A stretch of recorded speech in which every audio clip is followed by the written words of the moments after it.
Bonjour. Est-ce que vous faites partie de celles et ceux qui ont le trac lorsqu'il s'agit de parler en public? Quel que soit le public, que ce soit dans les réunions de famille, un mariage, au niveau professionnel, est-ce que vous êtes tétanisé, terrifié à l'idée de prendre la parole et d'exposer une idée, même si vous maîtrisez? Bonjour, je suis Camille Joly, coach en épanouissement, bien-être, développement personnel, et je suis là pour vous aider à retrouver la joie de vivre et à vous créer une vie qui a du sens et de l'épanouissement. Aujourd'hui, nous allons voir justement comment prendre la parole en public et comment communiquer efficacement pour faire toute la différence lorsque vous prenez la parole et lorsque vous exposez vos idées. Donc, à qui s'adresse cette vidéo? Toutes les personnes qui sont timides, mais une timidité vraiment handicapante, qui n'osent pas aller de l'avant, qui n'osent pas s'exprimer, qui n'osent pas parler en public, même lorsqu'il s'agit de 2 ou 3 personnes, même quand il s'agit d'amis ou de famille. Les personnes qui ont ce trac, et ce trac qui les tétanise, qui les handicape, qui les paralyse. Certaines personnes ont besoin de trac pour avancer, pour s'exprimer, pour aller jouer une pièce de théâtre, et certaines personnes n'osent pas avancer, n'osent pas bouger et ratent une occasion. Donc c'est les personnes qui sont angoissées à l'idée de parler en public. Même le fait de ne pas parler en public, donc juste l'idée de devoir parler en public va les angoisser, va les faire suer, va les faire transpirer, va les faire tomber malades. Et les personnes qui parfois aussi manquent de courage. Donc le courage, c'est une certaine valeur pour des personnes, et certaines personnes ont un manque de courage du fait de leur conditionnement, de leur éducation, de leur tempérament. Ce n'est pas quelque chose de grave. Mais on va voir les techniques justement pour surmonter ce manque de courage et réussir à parler en public. Les conséquences, si vous n'arrivez pas à parler en public et que vous avez besoin d'exprimer des projets, d'exprimer des idées pour avancer et évoluer dans votre carrière ou dans votre vie personnelle, vous risquez de tomber en dépression puisque vous allez rater des occasions importantes pour votre vie. Vous allez douter de vos compétences, de vos capacités, alors que vous êtes capable de faire plein de choses. Vous êtes capable d'exposer vos idées. Vous avez le droit d'avoir des idées. Et le fait de ne pas pouvoir vous exprimer, de ne pas pouvoir être vous-même, va vous rendre triste. Vous allez perdre le sens de ce que vous faites. Vous allez être mis parfois au placard au niveau professionnel par parce que vous n'avez pas pu exprimer vos idées. Et tout ceci va vous faire naître du stress, de l'anxiété et entretenir cette angoisse à l'idée de parler en public. Donc c'est là qu'il est important justement de voir comment on peut parler en public, quelles sont les techniques pour réussir à franchir le pas. Donc on va avoir 3 étapes pour réussir cela. Il faut se préparer et structurer. Donc, dans la préparation à la structuration, il faut forcément définir l'objectif de la prise de parole. Donc, qu'est-ce qu'on veut faire passer comme message et le public à qui cela s'adresse. Si on sait les 2, vous allez voir que ça sera beaucoup plus facile. Ensuite, il faut structurer son discours. Enfin, la répétition et la mémorisation. On va voir que la préparation et la structuration, c'est 80 de la réussite de la prise de parole. Comme dans tout travail, la préparation, c'est 80 de réussite. Il faut définir l'objectif et le public. Donc, quel est l'objectif de la présentation? Qu'est-ce que vous voulez dire? Quel message vous voulez faire passer? Pourquoi? Quelle est l'intention derrière? Quel est le ton à avoir par rapport au public? Quel est le type de public que vous avez? Est-ce que c'est de la famille? Est-ce que c'est des cadres professionnels? Est-ce que ce sont des collègues de travail? Est-ce que ce sont des subordonnés de travail, donc des employés? Est-ce que c'est des amis? Et cetera. Est-ce que c'est un public plutôt féminin, un public plutôt masculin? Renseignez-vous avant, plutôt que de vous trouver au pied du mur et d'utiliser des vocabulaires qui peuvent choquer, perturber le public et fermer la discussion. Cela va vous aider. Cette préparation-là va vous mettre à l'aise parce que vous aurez déjà l'impression de connaître le public et d'anticiper leurs réactions lorsque vous allez vous exprimer. Lorsque vous aurez justement cette capacité de connaître le public, vous allez pouvoir adapter le discours et le ton. Vous avez votre idée, que vous voulez exposer. Et si c'est un public plutôt de cadres, donc vos supérieurs hiérarchiques peut-être dans l'entreprise, ou des employés, vous n'allez peut-être pas employer le même ton. Si c'est des publics féminins ou public masculin, attention aussi au ton. Si c'est des amis très proches, si c'est de la famille éloignée, et cetera, attention au ton. Si c'est un discours dans un mariage, il peut y avoir de la famille que vous connaissez, de la famille que vous ne connaissez pas. Donc pareil, attention aux mots et au ton et au message que vous allez, et au contenu que vous allez apporter. Donc tout ceci, c'est important et c'est primordial pour la préparation. Si vous ne faites pas cette étape-là, tout le reste ne sert à rien. Donc prenez le temps vraiment de voir quel message vous voulez faire passer, pourquoi et vers qui. Il est important de structurer son discours. Planifier. On peut faire comme moi je fais dans mes présentations ici, on peut faire 3 parties, donc une introduction, 3 parties, une conclusion. Donc il faut que l'introduction présente le sujet pour attirer, attiser l'intérêt de la personne. Si la structure est claire, que la personne voit clairement la structure et où vous allez, la présentation sera réussie parce qu'elle va vous suivre, la personne. Si la personne se sent perdue, elle va penser à autre chose, car le cerveau n'aime pas les choses, vagues. Donc cette personne-là va penser à autre chose, va penser à sa liste de courses, va penser à ce qu'elle va faire après. Et va même quitter parfois la présentation, ce qui peut être perturbant pour vous. Donc l'introduction déjà va permettre à la personne de se dire: «Ah, ce sujet m'intéresse». Si en plus vous présentez un plan qui est clair, que la personne voit le cheminement, voit où vous voulez aller, ce sera encore beaucoup plus clair pour elle, pour qu'elle vous suive et qu'elle vous soutienne et ça va vous permettre d'organiser vos idées. Si vous structurez vos idées, la personne va suivre vos idées, donc la personne ou le public et finir par une conclusion percutante va permettre à la personne, grâce à cette conclusion, de comprendre où vous en êtes venu, faire la morale de votre discours, faire la conclusion, donc clôturer cette discussion pour pas qu'il y ait de et après, donc pour pas que la personne reste sur sa faim ou que également ça ouvre à des questions intéressantes. Donc il faut que cette conclusion laisse une impression durable. Il faut que la structure introduction, développement en 2-3 parties, conclusion, qui est assez standard, soit appliquée. Vous pouvez utiliser d'autres structures, mais si vous ne savez pas quelle structure apporter, prenez celle-là. Et enfin, une fois que vous avez fait vos objectifs, vous connaissez votre public et que vous avez structuré vos idées, fait votre plan, répétez et mémorisez ce que vous allez dire, pour avoir une prise de parole qui soit la plus fluide et la plus naturelle possible. Si vous lisez vos notes, les personnes vont le voir, ça va être ennuyeux. Elles vont penser à autre chose, même si le sujet est intéressant. Mais si vous n'avez pas de contact visuel avec le public, ces personnes vont se dire: «Elle ne me parle pas». Quand on parle à une personne, il faut la regarder. C'est comme moi si je faisais ma présentation comme ça. «Alors, on va parler de ça, ça, ça, ça, ça. Est-ce que ça va vous intéresser? Est-ce que vous allez sentir captivé, par mon regard? Est-ce que vous allez voir les émotions à travers le regard?» Donc ça va renforcer la confiance en vous et renforcer la confiance que les personnes vont avoir en vous si vous maintenez ce regard, ce contact visuel et vous allez gagner en aisance. Le fait de répéter, vous allez gagner en aisance puisque votre message va être beaucoup plus fluide. Mémorisez les points principaux plutôt que de tout écrire sur des fiches et les lire, mémorisez les points principaux, écrivez-les peut-être sur des fiches au cas où vous avez un trou de mémoire, mais essayez de mémoriser vraiment les points principaux, les idées principales à émettre et ensuite, une fois que vous avez ces idées-là, vous pouvez broder autour. Entraînez-vous à avoir ce contact visuel, que ce soit même avec des proches et cetera. Si vous avez tendance à toujours baisser les yeux, entraînez-vous à maintenir le contact visuel avec des personnes déjà qui sont proches de vous. Ensuite, vous pourrez le faire avec le public. Une technique qui est plutôt simple également pour le contact visuel, c'est de ne pas s'arrêter sur une personne, mais de balayer du regard les différentes personnes en les regardant.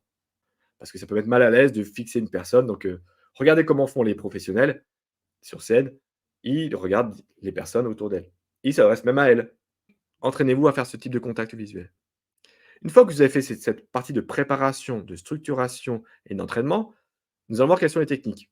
Donc, quelles sont les techniques au niveau de la gestuelle, des expressions, la voix, l'intonation, et comment gérer le stress et l'anxiété pour réussir à communiquer.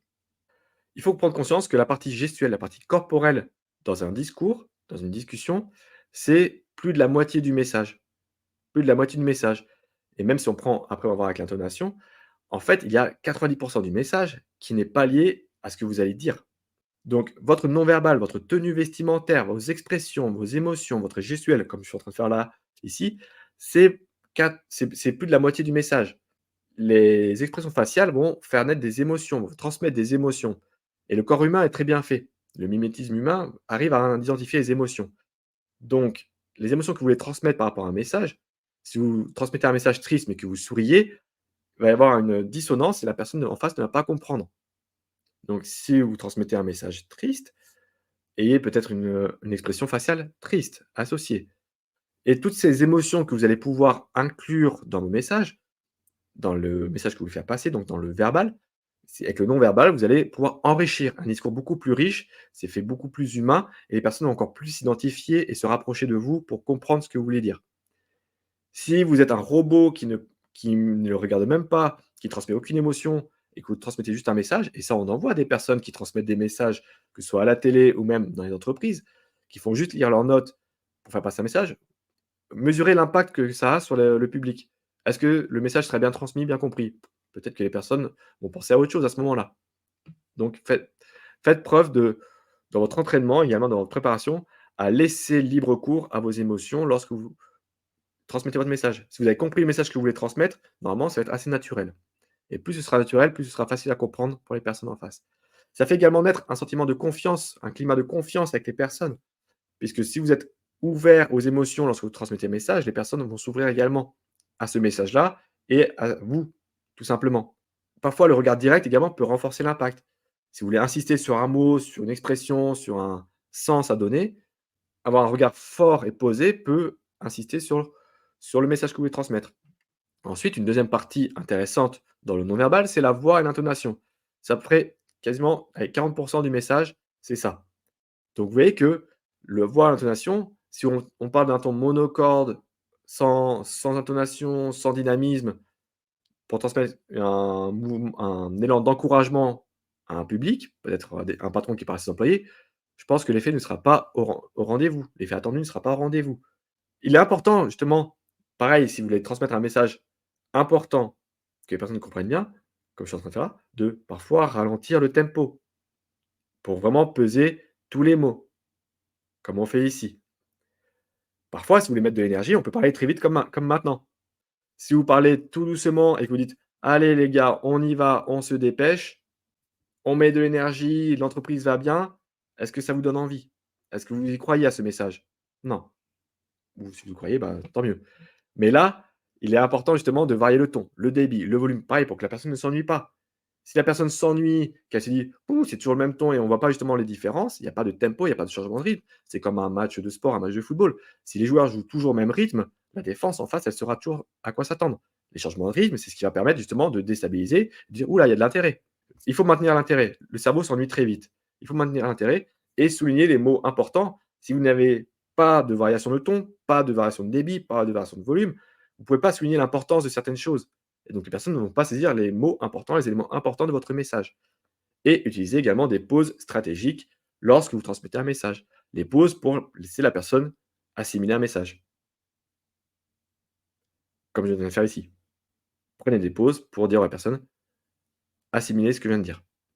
Et enfin, une partie intéressante dans la technique de communication, quelque chose qui peut beaucoup vous freiner et être un obstacle, c'est le stress. Le stress et l'anxiété, donc la partie trac qu'on avait vu en introduction. Ce stress parfois peut être handicapant. Donc avant de prendre la parole en public, préparez-vous avec des techniques de respiration, mais n'apprenez pas ça le jour J. Entraînez-vous pareil dans votre préparation de votre speech, de votre discours, de votre prise de parole.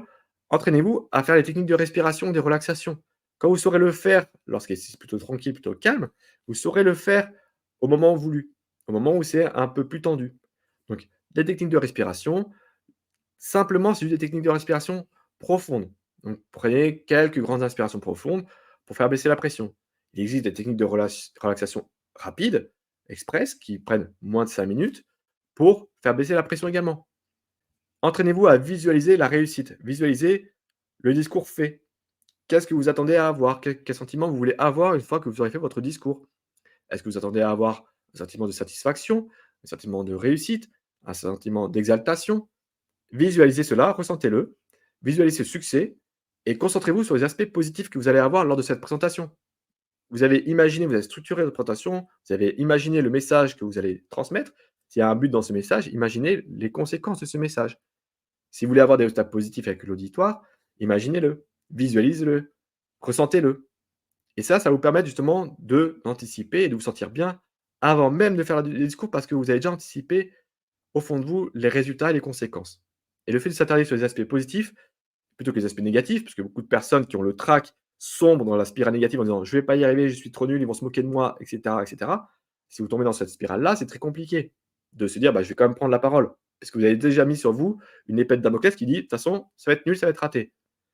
Prenez le temps de vous atta de prendre les aspects positifs de votre présentation, des conséquences que vous voulez avoir, des ressentis que vous allez avoir et dites-vous que le public est là pour vous soutenir. Il est là pour écouter votre message. Il n'est pas là pour vous juger. Il n'est pas là pour vous flageller, pour vous fusiller. Alors, il s'agit parfois des prises de parole en public pour un examen, mais le public, s'il est là, il n'est pas là pour vous faire échouer l'examen. Il est là pour voir si vous êtes capable de réussir l'examen. Donc, si vous avez bien travaillé, bien préparé votre examen, il n'y a pas de raison que le public, le jury, vous veuille du mal. Ils sont plutôt bienveillants normalement les jurys. Et parfois on met des jugements sur des personnes par rapport à leur faciès, par rapport à leur réputation, mais faites page blanche de tout ça et faites du mieux que vous pouvez. C'est votre prestation, c'est votre présentation, il n'y a que vous qui la connaissez. Donc dites-vous que le public est là pour vous soutenir et pour comprendre votre message. Le public après pourra avoir des réactions plutôt malveillantes si le message n'est pas bien transmis. C'est pour ça que la préparation est importante. Ou si le vocabulaire utilisé n'est pas adapté. un vocabulaire qui peut être misogyne alors que le public est plutôt féminin, attendez-vous forcément à des conséquences un peu désastreuses. C'est pour ça que la préparation est hyper importante. Enfin, la dernière partie, c'est travailler l'engagement et l'interactivité. Donc l'engagement du public, travailler les questions-réponses et la conclusion. Parce que forcément, il faut finir en beauté dans cette prestation. On peut pas quitter, une présentation au public comme ça sans rien. Donc l'engagement du public, il faut impliquer le public dans les discours. Il faut solliciter des interventions, poser des questions. Regardez comment font les plus grands. Ils parlent au public. Parfois, ils n'écoutent même pas la réponse. Mais ils essaient de s'adresser à certaines personnes. Ils regardent certaines personnes fixement. Même les humoristes dans les one man show s'adressent à des personnes. Ils impliquent le public. Ça fait baisser la pression également. Vous verrez qu'impliquer les autres personnes, on reporte l'attention sur une autre personne pendant quelques secondes. Et le fait de fixer du regard différentes personnes, le public va chercher qui vous regardez. Et ça va vous faire prendre conscience inconsciemment qu'il y a moins de regards posés sur vous puisque c'est posé sur une autre personne. Donc faites ça, impliquez le public, posez des questions, faites de l'interaction. Regardez où elles en sont dans la compréhension de votre message également. Demandez-leur si ça va, si elles ont compris, est-ce qu'il y a besoin de précision. Faites quelque chose d'humain et d'interactif. Le but, c'est de maintenir l'attention et l'intérêt. Si vous adressez jamais au public, au bout d'un moment, le public va s'ennuyer. Et surtout si c'est une présentation qui dure plusieurs dizaines de minutes, voire des heures. Donc là, il faut savoir que le cerveau a une attention assez limitée. On peut estimer que c'est à peu près 45 minutes. Donc si vous allez beaucoup plus loin, intéressez le public. Posez des questions. Intéressez-vous au public. Peut-être que ça va vous permettre d'adapter votre discours, parce que vous avez les points clés. Donc vous pouvez toujours adapter votre discours avec l'improvisation et utiliser des exemples concrets sur lesquels les personnes pourront s'identifier. Peut-être que c'est même des expériences qu'elles auront vécues. Et du coup, là, elles vont dire: «Ah oui, c'est quelque chose, donc cette personne me parle directement». Répondez aux questions. Répondez aux questions qu'on vous pose. C'est une compétence qui est hyper, hyper intéressante, qu'il faut travailler, la capacité de répondre aux questions, sans se liquéfier, sans perdre tous ses moyens. Donc là, c'est une compétence qui est vraiment, vous verrez aussi chez les plus grands, qui est hyper intéressante à analyser. Il faut écouter attentivement la question. Ne pas écouter rapidement et balancer son idée tout de suite, pour essayer de couper court et cetera. Peut-être que la personne a son idée aussi. Il ne faut pas se fermer à des idées différentes par rapport à votre discours. Écoutez attentivement la question. Répondez avec assurance et précision, le plus possible. Mais par contre, si vous ne savez pas, si vous n'avez pas la réponse, admettez-le. Vous avez le droit de ne pas savoir, vous êtes humain. Vous pouvez même dire: «Je ne sais pas, mais je vais chercher la réponse, vous donnerez la réponse plus tard». Ça dépend aussi de l'auditoire, du cadre de la prise de parole. Voilà, ça peut être une réunion, d'équipe dans une entreprise. Si vous ne le savez pas, vous pouvez très bien dire à votre supérieur qui vous a posé la question: «OK, je n'ai pas la réponse maintenant, je vous apporte la réponse dans la journée». Ça montre une certaine assurance, ça montre que vous avez du recul. Ça montre que vous avez un certain leadership, que vous gérez quand même la situation. D'accord? Le fait de ne pas savoir, ce n'est pas mal. Ça ne montre pas que vous êtes incompétent. Pense ne pas savoir et ne jamais trouver la réponse, ou ne jamais apporter la réponse, ça, vous avez montré justement une sorte de faiblesse.